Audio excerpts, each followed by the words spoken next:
Hey, what's up, guys?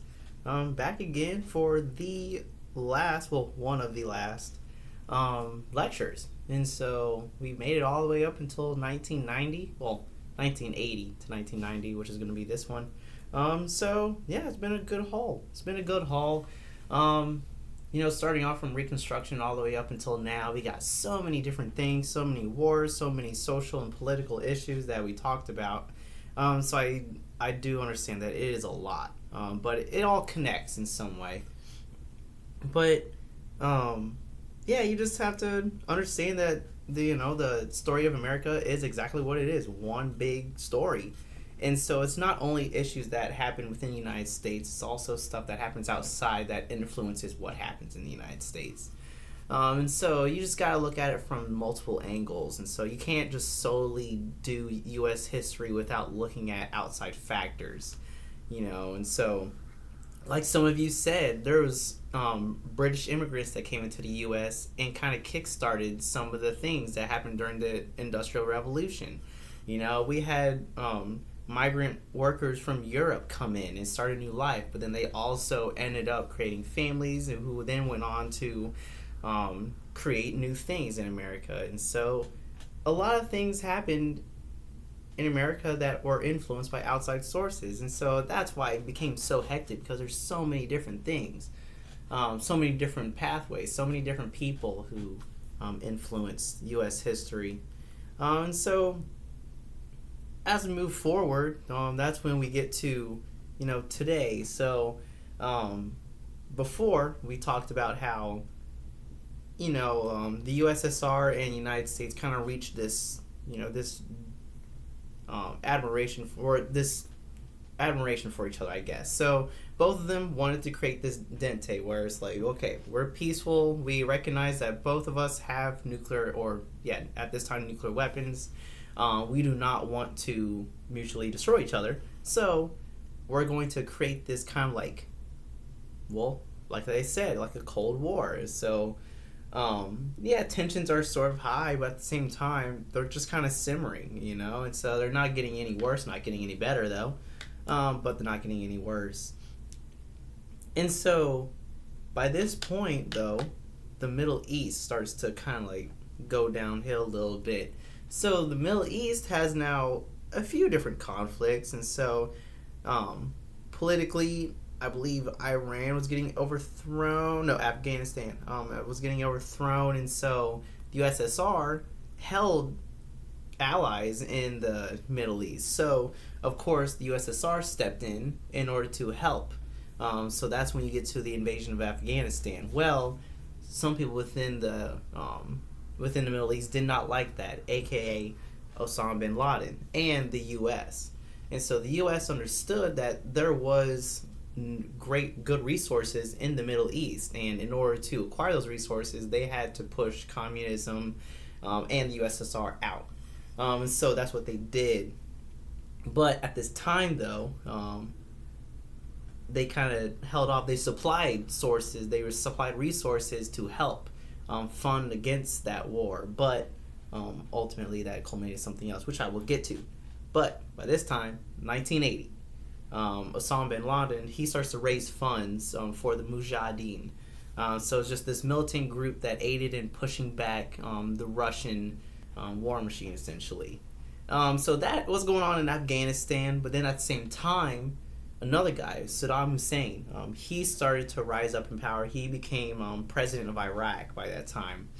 Now, at first, he started off pretty well. He started off instituting all these laws with women's rights, with human rights. He started creating jobs for people. He kind of gathered up the popularity a bit. But then he started to denounce political opponents. He started to call them out as traitors. He started executing people. He ruled with an iron fist. He started executing people left and right for opposing him, for speaking out, for free speech, stuff like that. But at the same time, free education, healthcare, pretty good, huh?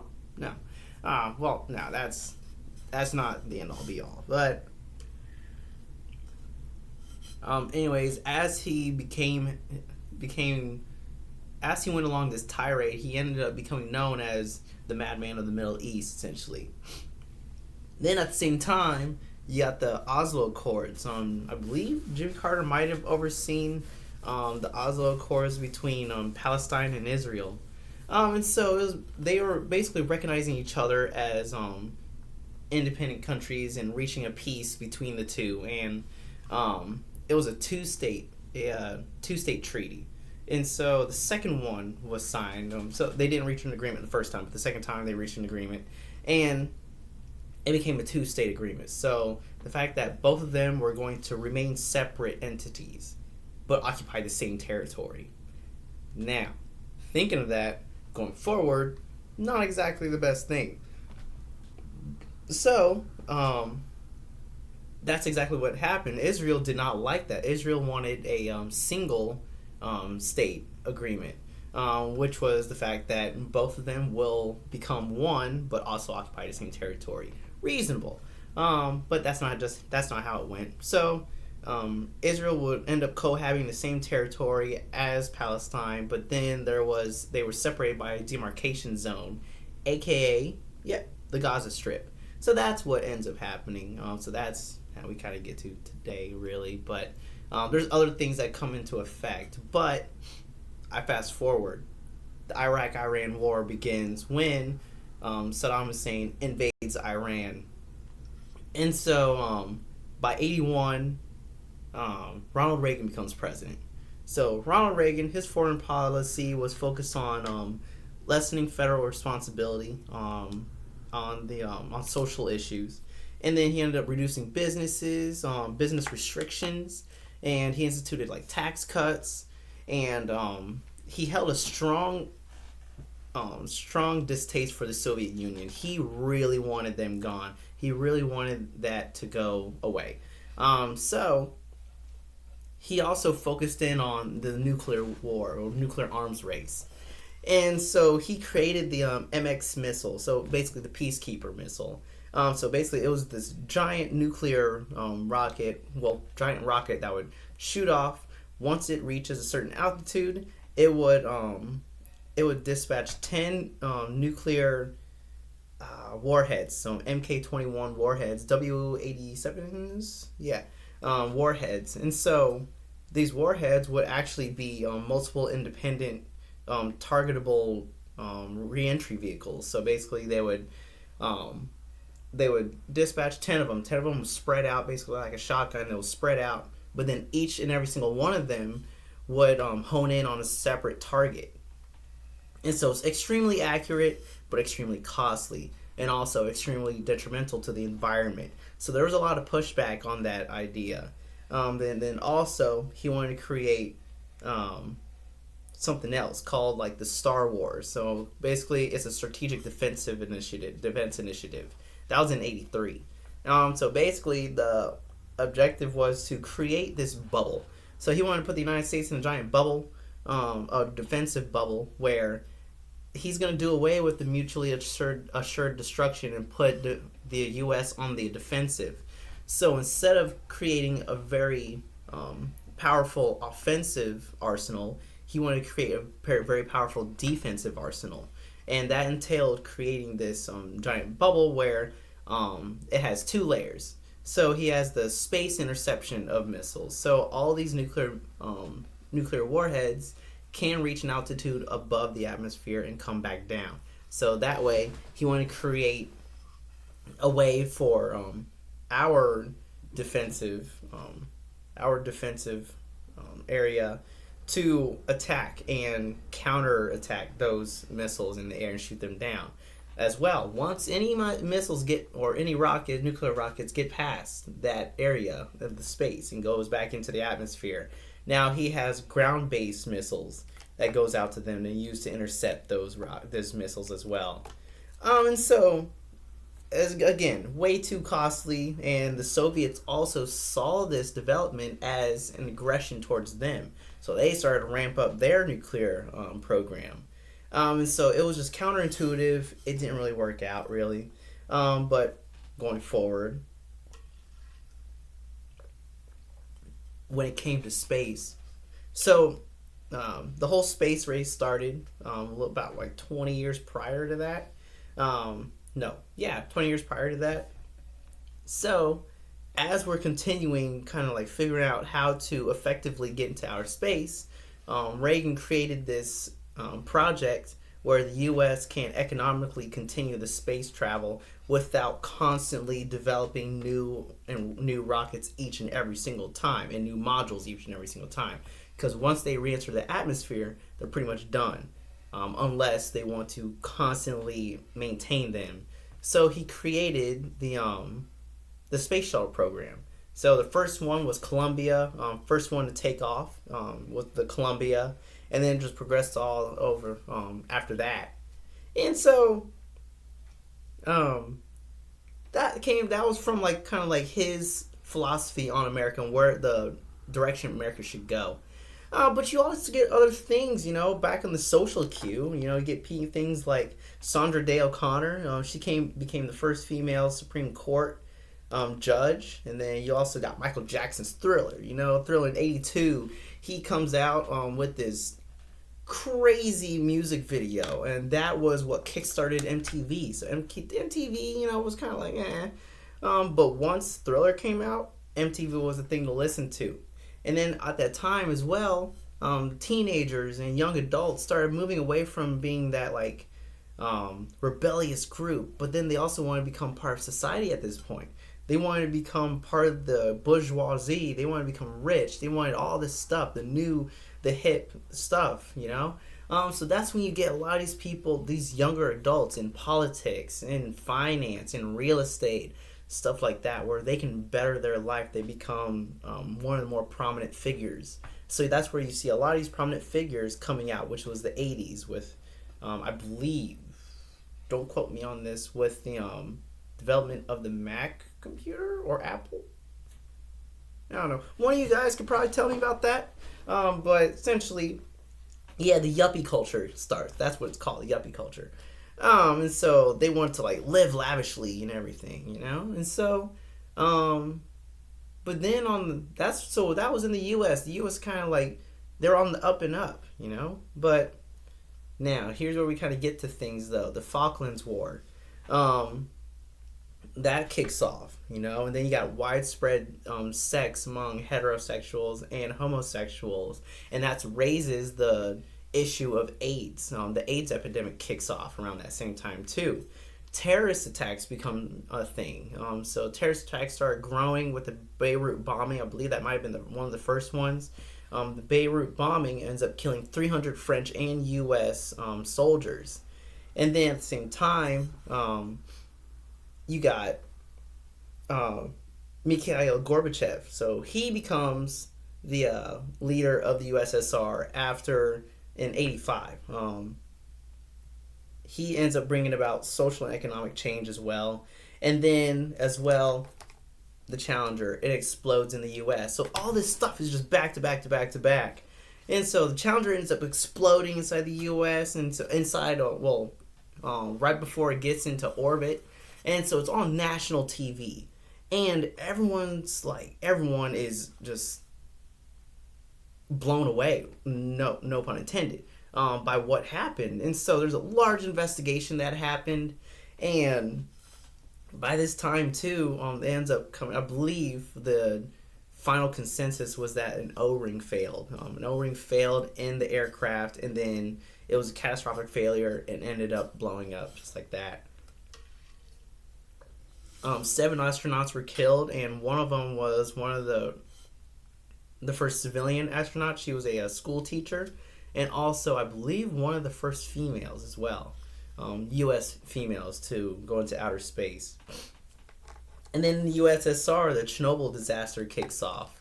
And so there was a giant meltdown at a nuclear plant and largest nuclear reactor accident in history, and the USSR tries to cover it up. That comes back to bite them later on. Just keep an eye on that.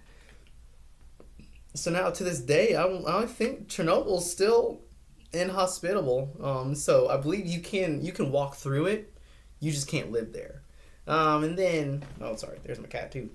But then so all this goes back to back. So the USSR and the US, even though they're in the Cold War, both of them have their issues that they're trying to figure out. But also, they're trying to get a foothold in the Middle East.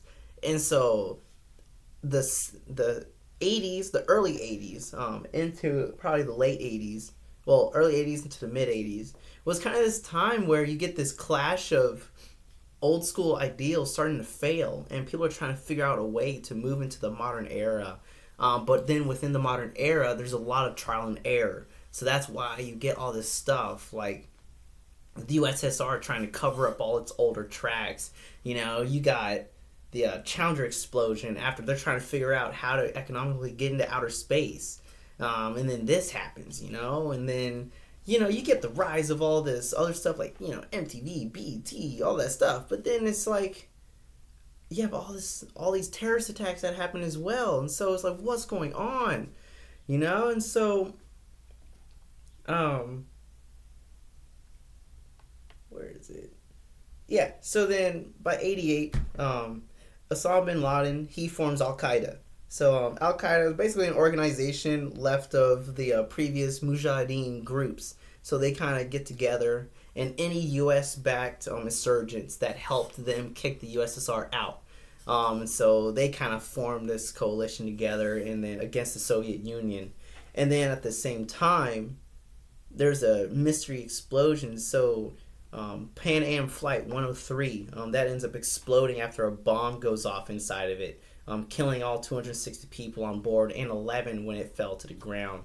And then 89, that was the end of Ronald Reagan's presidency. So it was just filled with both social and economic triumphs, but also a lot of social failures as well. And then by this time, the USSR and the US are starting to decline as well. By 89, George H.W. Bush, his dad, senior, becomes president, and so his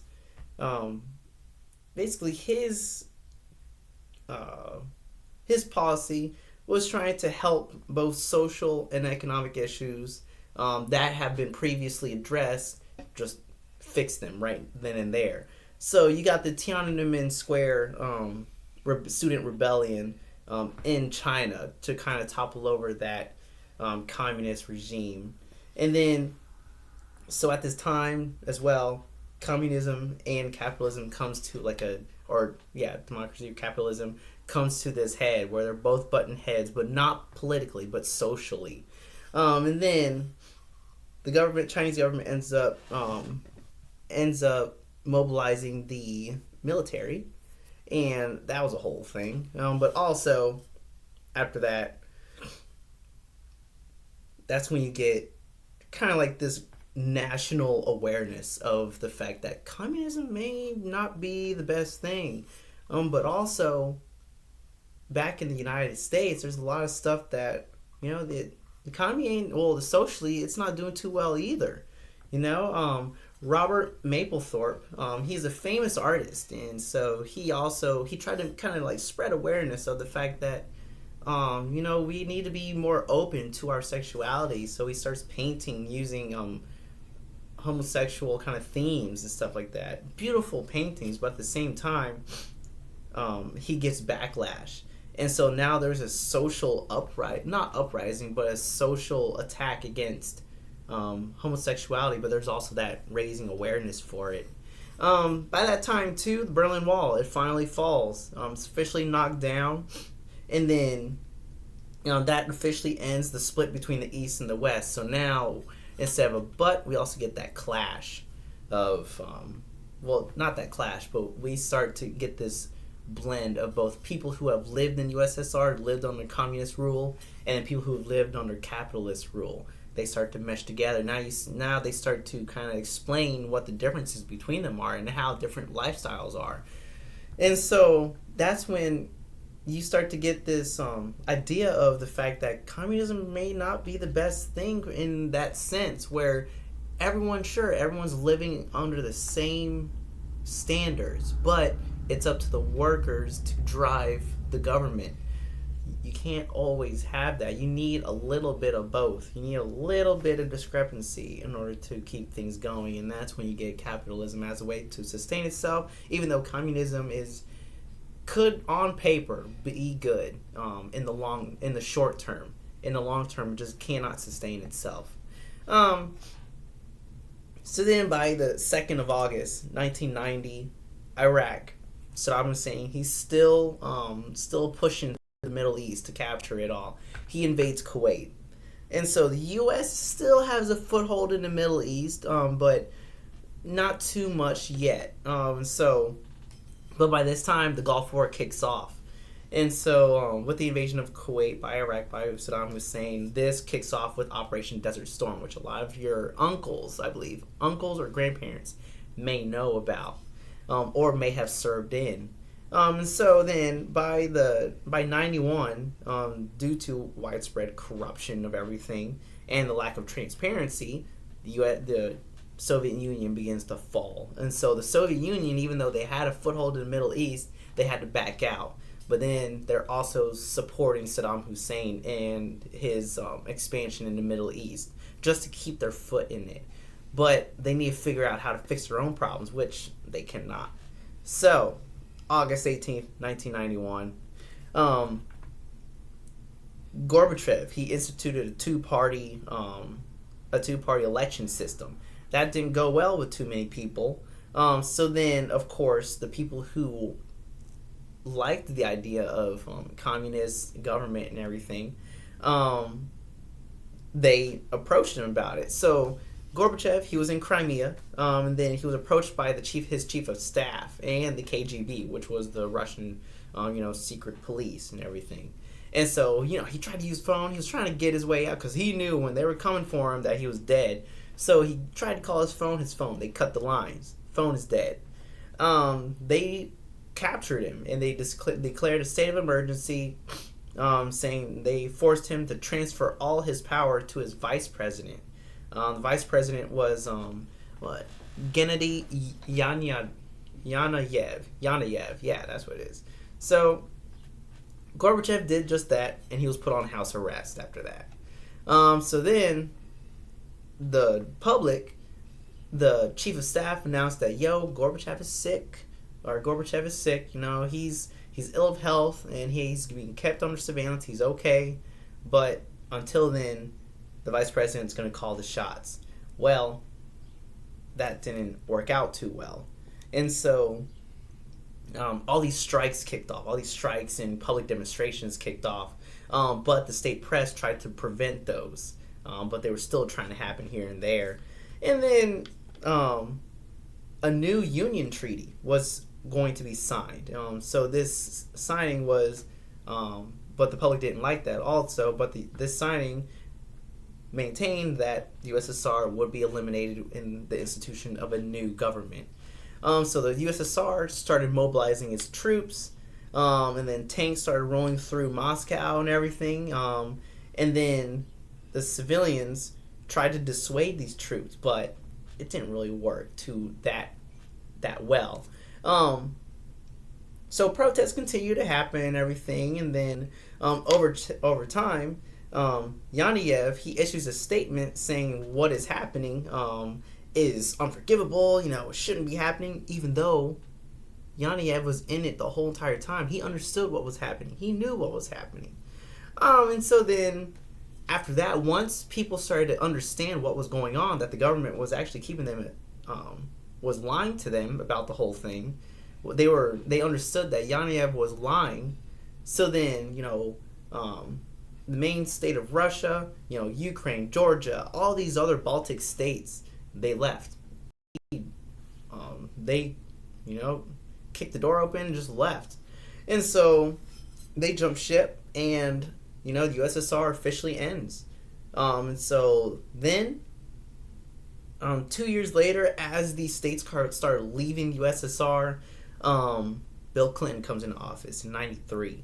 So Bill Clinton, he focused on the U.S. economy, and so I believe this was he was he was the second Democratic president to serve 2 terms in history, and then he brought about a lot of economic change. He created the first budget surplus in years, in decades.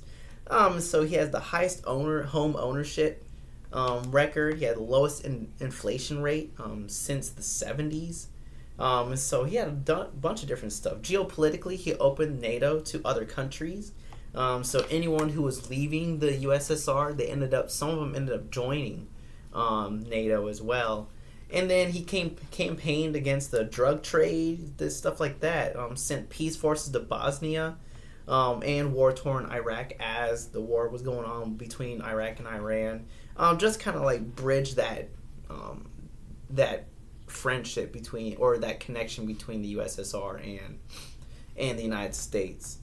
And so, as he's going along, the U.S. ends up recognizing these independent countries in the Soviet Republic states.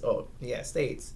And so, U.S. and Russia, they kind of had an optimism of becoming allies in the future under Bill Clinton's presidency.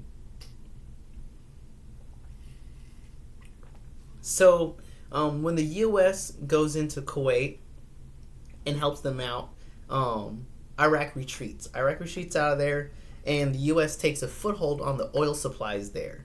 And so, this didn't sit well with everyone.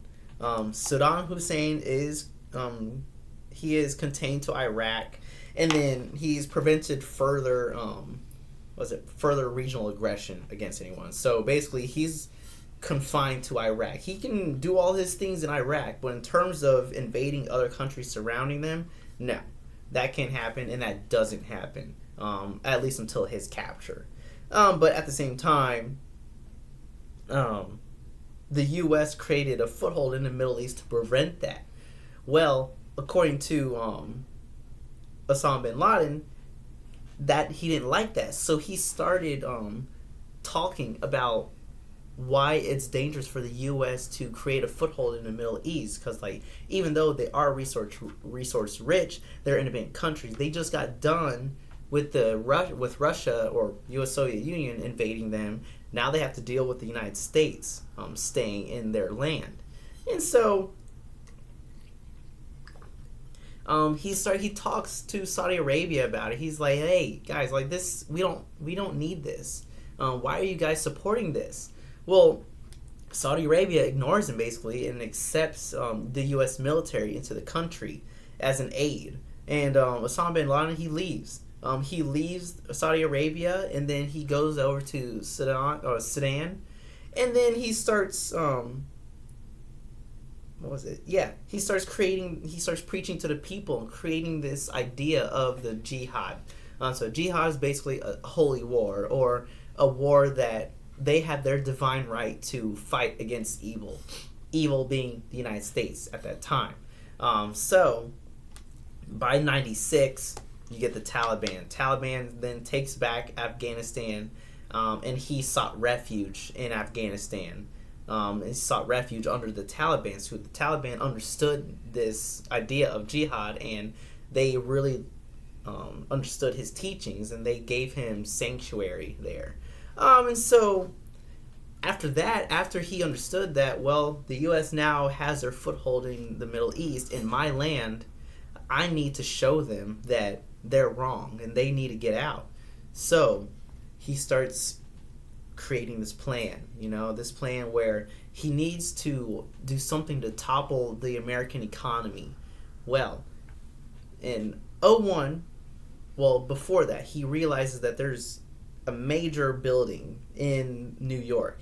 So the World Trade Center, it's this economic mecca, basically. It's, it is as if anyone sees the World Trade Center on like postcards, pictures, and the silhouettes, they instantly know about that. It's basically it's not what America stood for, but it's just a picture that represents America's power. And if he can destroy that, he can destroy the idea of America as a superpower. So he ends up having 15 to 20 hijackers. So they go to the US. By this time, the US is not at all they're not at all that strict on what was it, on flights on trans travel. And so by '01, this guy Muhammad Ati and Abdul Aziz Amari, they walk right through security and board flight 11. On flight 11, it takes off on its way from Boston to LA. So 5 hijackers are now on board with a bunch of like 76 other people and 11 crew members. United Airlines 175, they take off from Boston with 51 passengers, 9 crew members, and then 5 hijackers. 2 main ones were Marwan al-Shahel and Fayez bin Hamad. And so, and other people too. But basically, then after that, that's when Betty Ong, she was a crew member on, I believe, Flight 11 or Flight 175. And she realized that they're being hijacked because I believe the one of the hijackers ended up stabbing one of the pilots and taking over the plane and locking the door behind them. And so then she radios down to the control tower about what's going on. And so then by that time things are starting to get the ball rolling. And then American Airlines Flight 77 by that time takes off from DC to LA. And so they have 53 passengers, 6 crew members, and 5 hijackers under Hani Hanjour and Nawaf al-Hazmi. And so there you go. Muhammad Atta, he makes a mistake. So he pushes a button to radio to the passengers saying like, "Hey, you're okay. Everything's fine. Just don't panic. We're gonna turn them right back around. We're gonna be on our way." Now that doesn't happen, but he ends up actually radioing to the control tower, who then realizes that that's not the same guy that they put in charge of the aircraft. So the Air National Guard is called up. They scramble F-16s, and these F-16s are now taking off from the northeast part of, the far northeast part of the United States, and goes and tries to find these attackers. And so, United 93, they leave New Jersey bound for Washington, D.C., and then with 33 passengers. And that plane ends up getting hijacked by Zihad Jarrah and Ahmed al-Haznawi, and others people too. So, as this is going on, as the F-16s are trying to find these pilots, or find these planes, so FDNY Chief Joseph Pfeiffer, he's on the street. He got called in for a gas leak. And so it was on the street. One of the sewer grates, there was an unknown gas coming from it. So there's this documentary or filmmaker, Jules Nudet, and so there's actually footage on this too. I could probably post the footage on the modules. And so they're checking these sewer grates, and all of a sudden this plane flies overhead. I believe it might have been Flight 11. So Flight 11 flies overhead and smashes into the North Tower. So North Tower ends up, swaying, and then there's this huge explosion. And then Joseph Pfeiffer ends up, or Chief Pfeiffer, he ends up sending as many guys as he can, just dispatching so many guys as he can to this explosion, thinking it was just a freak accident. And so everyone above the 91st floor in the World Trade Center is completely, they're completely stuck. There's no way down because the plane ends up flying through and destroying all the exits, and the elevator shaft as well is just completely destroyed. And so then, not 15 minutes later, Flight 175, they ends up crashing to the South Tower, and pretty much everyone on board is killed, and anybody who is trapped above the 85th floor is going to be up there now. So now all these people have to be saved somehow. But the way the planes crashed, there's no way up. And so then President George W. Bush ends up hearing about this as soon as this happens, not 2 minutes later. and he's at a school visit in Florida, and so there's footage on this too. So he remains quiet, and he tries to stay calm because the way he understood it was that also by this time his son George H.W. Bush Sr. Becomes president. George W. Bush, and um, so then by this time, this was actually, I believe, the second year of his presidency. I want to say George W. Bush became president in 2000? 99 or 2000. Pretty much when I was in like preschool. And so, yeah, he tried to remain calm and everything because the worst thing you can do, especially as a person in EMS, is freak out. You cannot freak out because the minute you freak out, everyone freaks out, and then it's a complete crap show at that point. And so, Flight 93 is taken over by the crew, and Flight 77 ends up striking the Pentagon and building and killing 125 people. So also, during that crash, my uncle worked for the Pentagon, and so he actually worked. His office was where the crash was, but he worked out at the gym on the opposite end when it happened that morning, and so he got lucky, but 125 people did not. And so we couldn't get a hold of him actually because all his stuff was back in the office. But over time, he ends up getting a hold of us. He's okay. But yeah, there's also footage of that crash at the Pentagon as well. Then shortly after that, the South Tower collapses, and by that time, that's when the U.S. airspace is completely shut down. All flights are grounded. Any flights that are left in the air are going to be shot down on orders from the president. And so then right after that, too, shortly after, I believe by like 10 o'clock in the morning, maybe just before or just after 10 o'clock in the morning, that's when the North Tower collapses and DEFCON 3 is instituted. So, as you guys may have remembered, DEFCON 3. And so that's instituted. The U.S. military forces are now on high alert. They are going to be readied for possible mobilization. And so Air Force One lands in Louisiana, and then they, refuel or do what all they need to do, and then hop over to Nebraska where Bush is put into a bunker. And then Building 7 of the World Trade Center finally collapses shortly after both towers collapse. And so all in total, you have 343 FDNY personnel who passed away.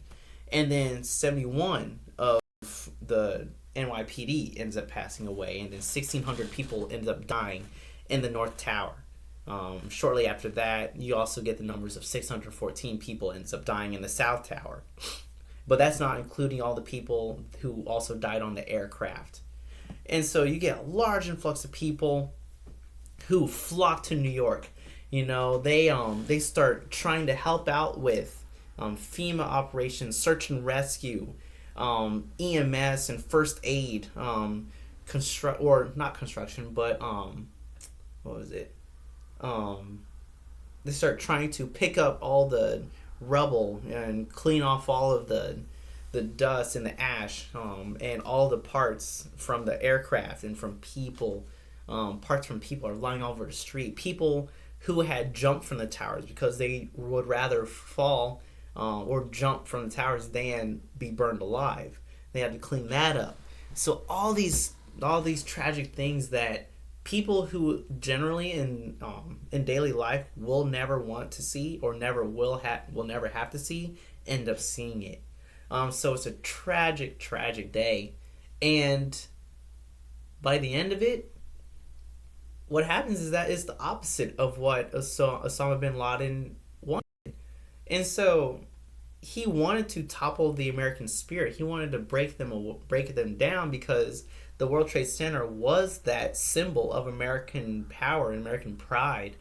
They were one of the largest. I believe they were at the time the largest buildings in the world, and for them to be destroyed, would possibly crumble the American spirit and show them that, hey, they can be touched too, which in fact it did. It showed it was the first terrorist attack within the United States that happened by a outside um, by an outside or a foreign person, because I believe there was still like the bombing of the World Trade Center.